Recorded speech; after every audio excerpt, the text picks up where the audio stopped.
What's going on? This is Yancey, author and producer of the This Is Why series. Make sure you go now and subscribe to my website, www.newfacemanagement.org. This is why you go to college. This is why you go to college. Hey yo, this is why you go to college. New Face Entertainment. Always paid my bills. This is why you go to college. New Face Entertainment. New Face. New Face. This is why you go to college. This is why you go to college. This is why you go to college.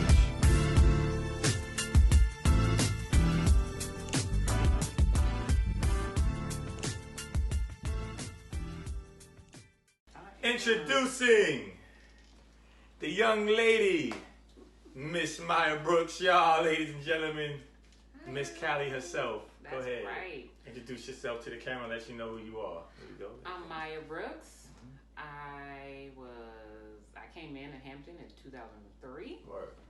And I was a business management major. And I'm from Compton. West Coast for real. You know, a lot of other people that we've been interviewing moved to the West. But they're not from the West. So right. here we go. Just let everybody know, you know, I guess why you decided to come to Hampton and your journey to HBCUs from the West. So. Well, I only wanted to go to a HBCU. I didn't apply to anything else. Cool. Hampton, don't kill me, was not my first choice. Mm-hmm. But as soon as I visit FAMU, that was a wrap. Florida sucks. Sorry, fam people watching. Once I visited Hampton, that was it for me. That was all she wrote. And that became my home. That became my love. My twin went to the other one. We're not going to talk about that. But it was good that we were in a close proximity, that we were able to visit each other. Cool. Yeah. For the first time, both of us were away from home for the first time. But we were right there. And that rivalry just made it all the better. Yeah, we used to drive up. We used to drive up, see your sister. You know, sister would come down. We go up. Cool. It was great. We part of that whole family aspect with that. Yeah, I remember all that. Yeah. Cool. So, I guess let's talk about how we met. You know, and tell your story, because we've hearing a few different versions of it.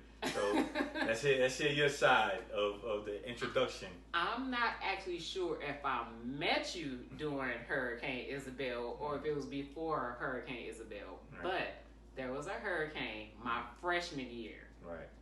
Being on campus. And Big Brother came up and was like, y'all want to get out of here? And we was like, yep. We did not like sleeping on the floor. We did not. We slept on the floor at the house too. But you know, it's different. But it was different. It wasn't like 1,500 people sleeping on the floor. It was just 15 people sleeping on the floor. So, yeah, he rescued us. Me and Deborah was my best friend at the time, and we was out. We was like, deuces to Holland. We didn't want to stay in there with the broken windows and the flying trees. So.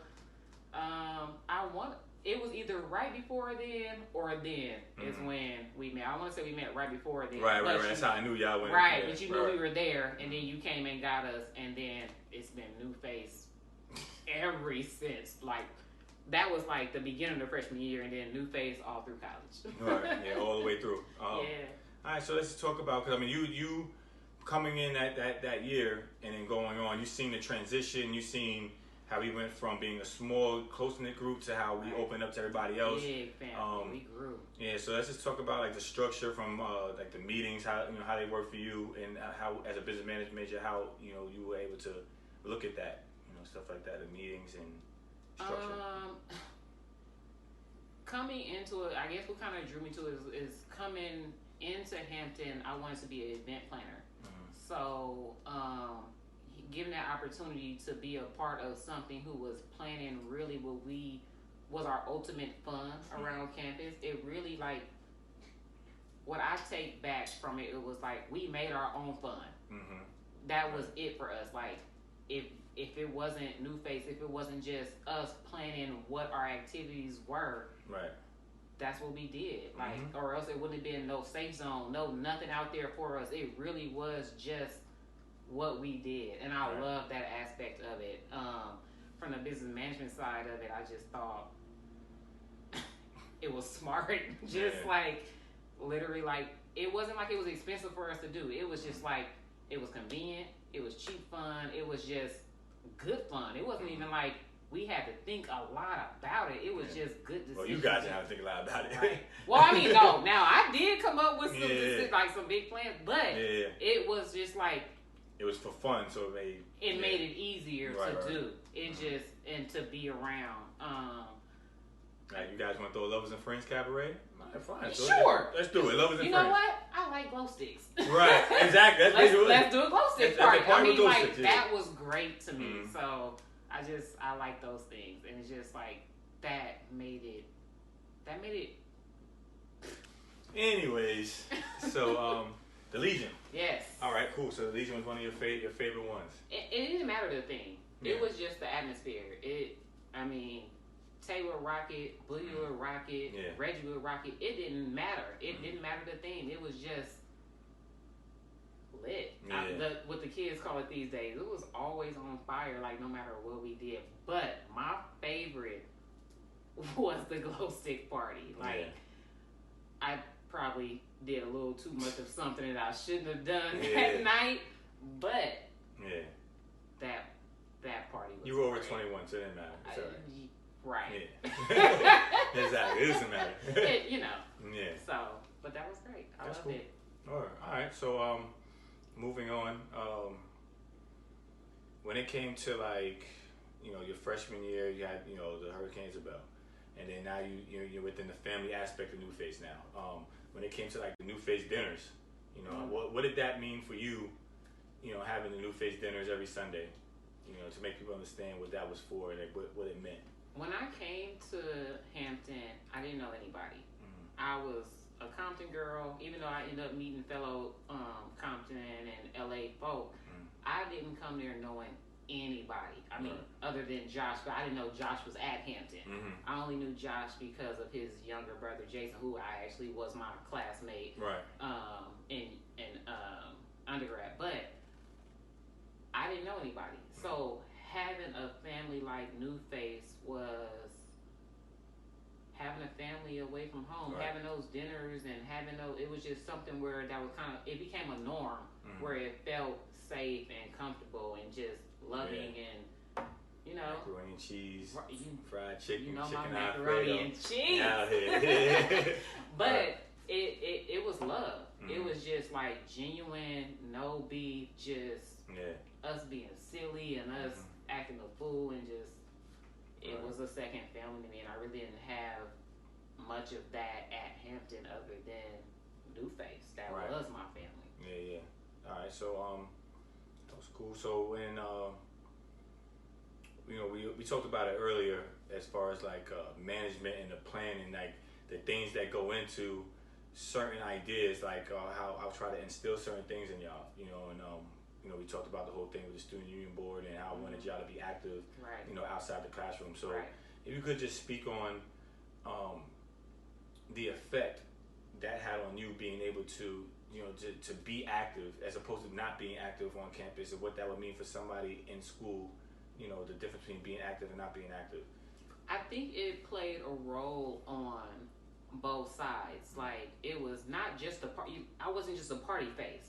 I was also an active face on campus. So it wasn't just like, oh, she's just a party girl. It was just like, oh wait, she actually does stuff at school too. She's not just out here passing out flyers, or she's just not out here collecting money.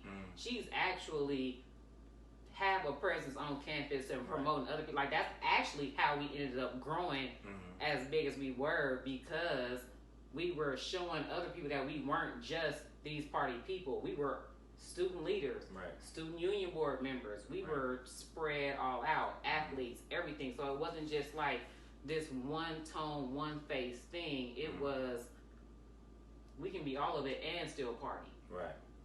Yeah. That was great. Cool. All right. And then the whole West Coast thing. I always want to bring that up because I feel like it's important. You were in the same class as Phil, but obviously before Phil, you had Jaya, you had Josh, you had Howard. There were a lot of people within New Face that were from the West, and we really appreciated that, and we honed in on that. You know, so you know, just like with the whole family aspect with New Face, I always tell people that I feel like New Face in the West helped students from the West Coast feel more at home because of music. So how did that, you know, how was that for you, just having a West Coast DJ right there and, you know, all those things? You know? It was already a culture shock for us just to be there and not to hear our music and not to hear our DJs and not to hear the voices that we're normally accustomed to. So to hear a DJ put on especially Sacktown, put on E40, like, you really trying to welcome me in. Like, it wasn't really a lot of, some people would try to do it, but it wasn't really done where it was like, this is for you, this is your session right here, we about to West Coast Wednesdays it out real quick. Like, that wasn't normal. So that made us feel at home. And we're the furthest away. Right. You know? We're the furthest away. I mean, Jersey got their music, Philly got their music, New York had their people, Maryland had their stuff, but we have to really come over here and be like, explain ourselves, like, wait, okay, we gotta find it, like, it just was different. So to actually have people who actually did it and did it well and actually made us feel like we'll go hyphy in a minute, we'll crib walk in a minute, like, that was great. It made us feel like we was in Cali. So we have to get a message. You know, we wanted, obviously this documentary is to inspire our youth, to let them know that they're not the only ones out there who struggled, they're not the only ones who thought about things, not the only ones who sat there and was like, I don't even know about college. Like, what is the HBCU? What message would you like to send out to that high school senior that's thinking about going to college, and, you know, that's right in the situation you are, from the West Coast, trying to see what they want to do? What do you want to tell them? Do not hesitate getting far away from home. Take that leap. Take that stride. Be on your own. It don't matter if you're by yourself. It don't matter if you don't know anybody. Do it. Go to that school you want to go to. Get out of your comfort zone. That is what's going to give you growth. All right. And then somebody who's thinking about going home. You know, everybody gets homesick. So, you know, you got a high school, you got a college freshman that, you know, wants to go back home for whatever reason. If you were sitting down in their dorm, you know, what would you want to tell them? Okay, so honestly, I never got homesick. I love being away from home, so...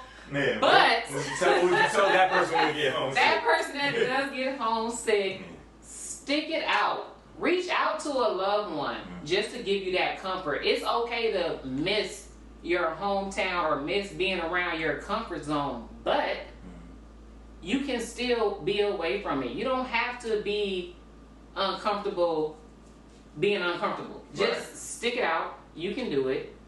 Reach out. If you're missing it, or if you're missing home, or you're thinking about quitting or dropping out, just talk to somebody who's in that place that you want to go back to for encouragement. You don't have to actually go back to that place to feel safe or comfortable. Just reach out. Cool. And then talk to somebody else who feels the same way you do. Find a support group. All right. I don't know why you thought this interview was going to be bad. You did a great job.